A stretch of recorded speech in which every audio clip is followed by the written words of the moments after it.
ফিফাতে talent development স্কিমের আন্ডারে ওনারা ফিফা সার্টিফাইড 75টা একাডেমি তোরা করতে যাচ্ছে।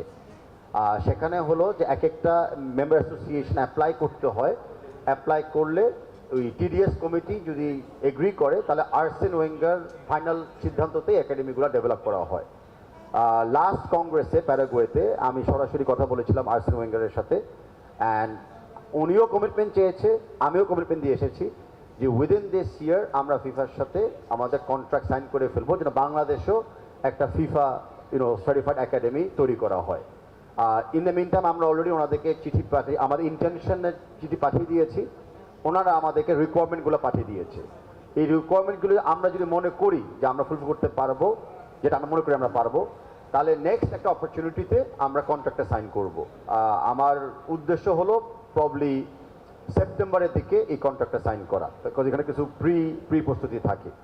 আর এই একাডেমিগুলো কিন্তু জনাব আর্সেন ওয়েঙ্গার পার্সোনালি সে ওভারসি করে, যেন এটা স্ট্যান্ডার্ড অ্যান্ড এটার একাডেমির রুলস রেগুলেশনগুলো ঠিক মতো থাকে।